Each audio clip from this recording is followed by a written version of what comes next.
Right now at noon, Higher Power Garage in Joplin helps car owners learn the inner workings of their vehicles. And we've got ourselves a cool and sunny day across the area. We'll have a look at that forecast coming up. And a century-old unsolved mystery is inspiring change in the Joplin area. The 4 states' most watched news starts now. Missouri authorities say a semi-truck driver was injured after a turkey went through his windshield, causing him to crash. This is KOAM News at noon. I'm Elise Snowy. It happened around 1 p.m. Wednesday on I-44 near Sarcoxie. Witnesses say the truck went into the median with a large hole in the windshield. The driver suffered moderate injuries and was taken to the hospital. Highway Patrol officials say it's a good reminder to keep an eye out for turkeys as they start to get on the move. The Missouri State Highway Patrol investigate a fatal crash late Saturday night near Neosho. Troopers say Christopher DeBell of Monette, Missouri was traveling west on US 60. DeBell's 1994 Ford Ranger left the roadway to the right. He then overcorrected and overturned. DeBell was the only one in the truck. He was not wearing his seatbelt and was thrown from his vehicle. Yeah, we had a very cold start to the morning across the area, and temperatures very slow to rise through the day. This is a look from MoDOT Camera 20th and Rangeline from this morning. A bit breezy out there. We're still going to have some occasional gusty winds out of the north, so that will only make it feel cooler. But at least we've got the sunshine. Our camera downtown Joplin on the Cornell Complex this morning and even into the afternoon, shaking a bit in that breeze because we're getting those occasional gusts again, up to about 20 miles an hour across the area. Skywatch Storm Tracker this morning, nothing in our area. There were a few clouds out to the far southwest. Those are going to stay away. And as you can see, there's really nothing immediately around us. So other than the fact that we've got below normal temperatures, it's otherwise a pretty decent day. Yesterday started at 35, so a little below normal, made it up to 56, a little below normal. Nowhere near any records, of course, but still not quite where we're supposed to be for this time of year. And that's how it is going to remain. In fact, our temperature is trending downward as we head into today.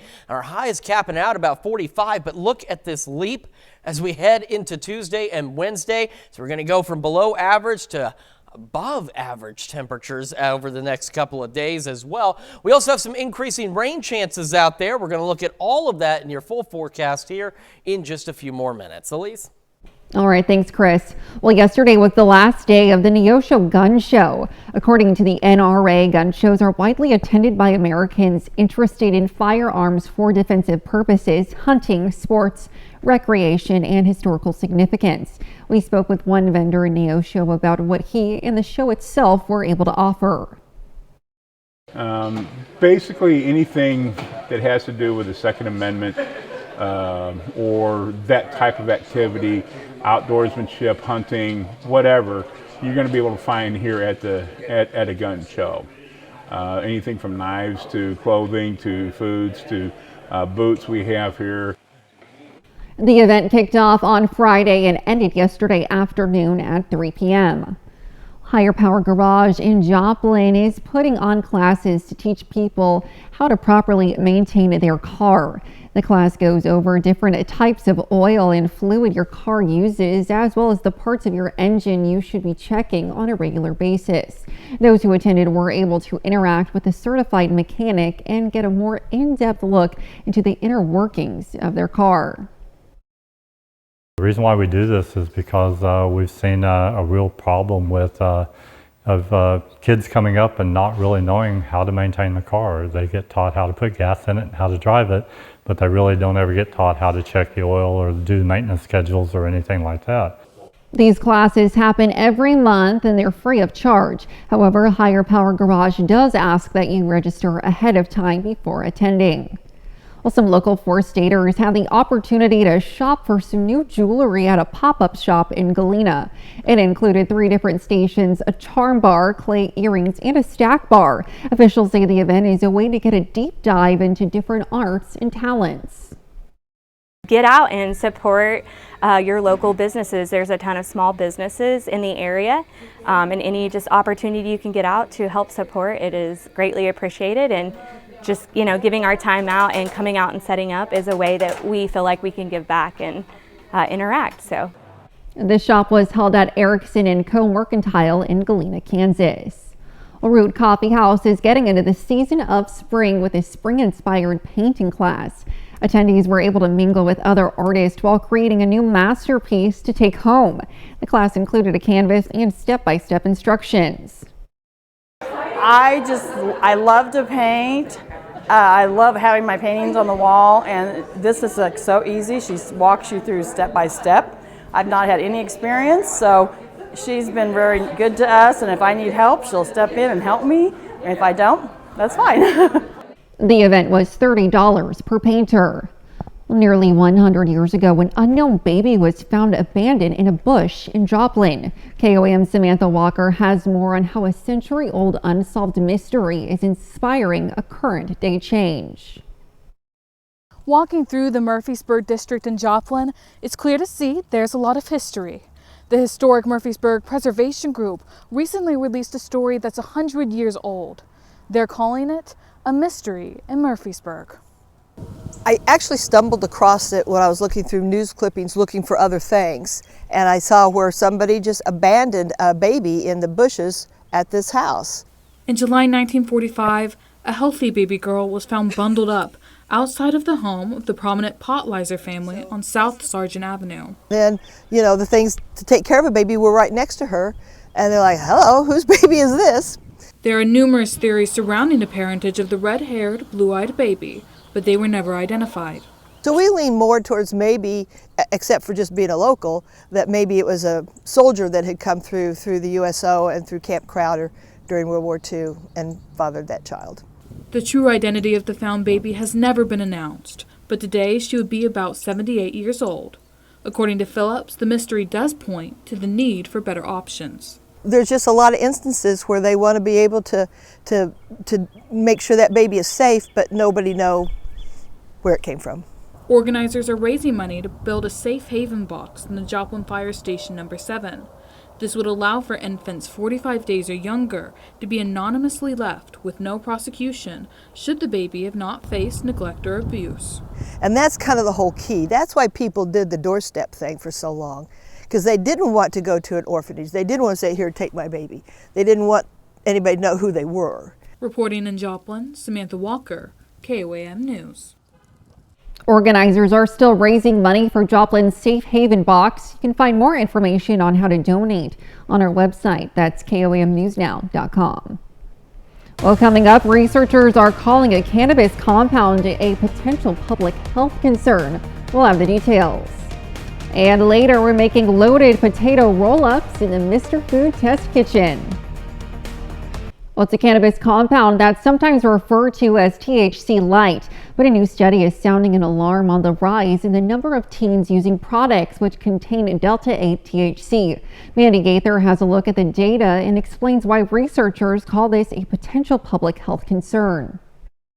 It's a new psychoactive substance, sometimes marketed as a legal alternative to weed, and researchers say more teens are using the cannabis compound known as Delta-8 THC. It could impact proper development of the brain and a whole host of other types of consequences. Adam Leventhal is author of a study published in JAMA that relied on school survey data from 12th graders. We were really surprised to see 11%, so more than 1 in 10 teens in America were using these products at least once in the past year. And a good portion of them were not just experimenting. The drug comes in many forms that may appeal to teens, like gummies and vaping cartridges. Leventhal says, unlike weed, there are no age restrictions for buying Delta-8 in most states where the product is legal, and he says it's not regulated either. So we don't know if these products have impurities and potential toxic byproducts,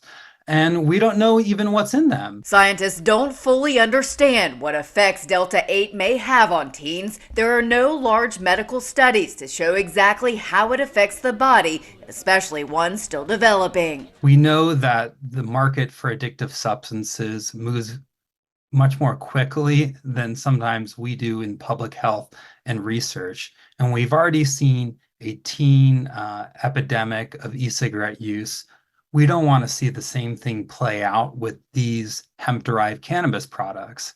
For Health Minute, I'm Mandy Gaither. Well, today, online sales began for the first over-the-counter birth control pill approved in the U.S. O-Pill can be bought directly from its own website, opill.com, and Amazon. Some major retail pharmacies like CVS and Walgreens have said they will offer O-Pill once they receive their shipments. CVS said it expects to have it available later on this month. The company says when taken as directed, O-Pill is 98% effective at preventing pregnancy. Still to come on KOAM News at noon, Mr. Food. We've cooked up a crazy good appetizer just in time for March Madness. Wait until you see what it is. And despite the cold that we had this morning, warmer weather on the way and some rain chances. We're going to take a look at that forecast when we come back. Welcome back to the KOAM News at Noon. So we had a very cold start across the area today, well below normal out there. And we've got another well below normal day out there for us today. In fact, we're going to be cooler today than we were yesterday. MoDOT camera 20th and range line from this morning showing plentiful sunshine. The sunshine's not the issue. We just got ourselves a bit of a Arctic blast. It's not that significant, but boy, you know, after the warm weather we've had, it certainly feels significant out there.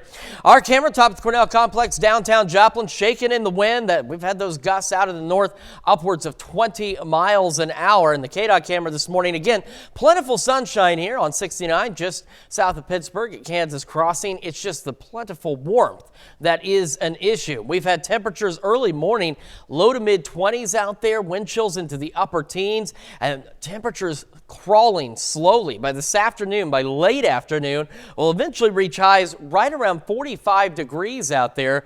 So that's going to be below normal. As we showed you on the almanac earlier, we're supposed to be about 60.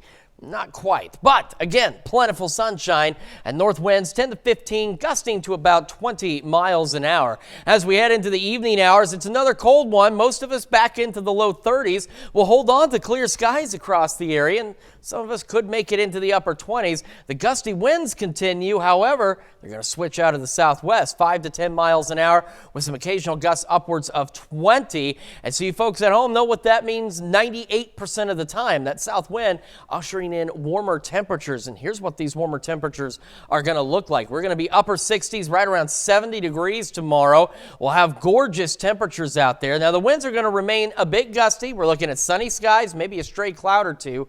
And they'll be out of the southwest around 15 to 20, so it'll pick up a bit with some gusts upwards of 30 miles an hour out there. And that is ahead of some additional changes in our forecast as we head through the rest of this week. So we're looking at the upper 60s for our Wednesday, partly cloudy skies, still breezy, and then by the evening hours, we're watching the possibility of a few showers out there.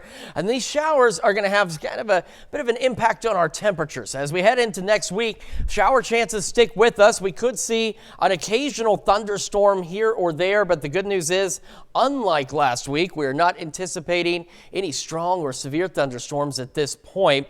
And depending on how much sunshine you get versus how much cloud cover and how much rain, temperatures are going to bounce back and forth between the mid 50s to the mid 60s out there. Either way, not too far off of our normal. Overnight lows, of course, fluctuate with that as well. We'll see some 30s and 40s out there. Might see a brief break from the showers on Tuesday with more showers back again by next Wednesday. And temperatures next week hanging out a bit below normal in the low to mid 50s. Elise? Well, certainly looking forward to those warmer temperatures tomorrow. Stick around. We're making loaded potato roll-ups in the Mr. Food Test kitchen. We'll be right back. Well, you can think of today's recipe like loaded baked potatoes wrapped in a crispy egg roll style goodness. Howard shows us the recipe for loaded potato roll-ups in the Mr. Food Test kitchen. It's March Madness, which means we're going to need a few fun foods to serve while we're rooting for our favorite teams. And rather than serving the same predictable stuff over and over again, we have a new idea that we know will be a slam dunk. We begin by warming some store-bought refrigerated garlic mashed potatoes just to the point that they're soft. To those, we add a bit of shredded cheddar cheese and some sliced scallions, and we give that a good mix. Now for the fun part. We lay out a dozen egg roll skins and place a couple of spoonfuls of mashed potatoes in the center of each one. On top of that, we add a little more cheddar cheese and some bacon bits. Then all we have to do is brush the edges with some beaten egg before folding the flap that's closest to you over the potato mixture. Then fold in the sides and roll it up like this. Once they're done, we'll fry them until they're golden and we'll drain them on some paper towels. What you end up with is an all-American twist on an egg roll that tastes like a loaded baked potato wrapped up in a crispy, crunchy crust. I hope you'll go online and get the recipe for our loaded potato roll-ups so you can add these to your game day or any day lineup. I'm Howard in the Mr. Food Test Kitchen, where today we found a winning way for you to say, "Ooh, it's so good." And of course, you can find this recipe along with a lot more good food from the Mr. Food Test Kitchen online. Just go on over to our website at KOAMnewsnow.com. Now here's a look at the 4-state market prices. We are getting cooler today, mid-40s for our highs, and get back to normal, in fact above normal. 70 tomorrow, warm and breezy with sunny skies. A little cooler Wednesday, upper 60s, evening showers out there. Shower chances continue into next week, and our temperatures will bounce back and forth between the mid-50s and the mid-60s. Certainly a gorgeous day for us tomorrow. Thanks, Chris. And coming up tonight at 5. Early detection is key when it comes to cancer survival. We'll see how a new lab in Denver is developing the first and only technology that uses biomarkers for early cancer detection. Plus, we'll have more details on Missouri Southern's new food science and nutrition degree and what this program offers students in Southwest Missouri. And we'll hear from the Bourbon County Commissioner in Fort Scott, Kansas about the special election that could impose a county-wide retailer sales tax. Join us for those stories and more on KOAM News at 5. And that's the news for now. Thank you for joining us on KOAM News at noon. We'll see you right back here at 5. Until then, have a great rest of your day.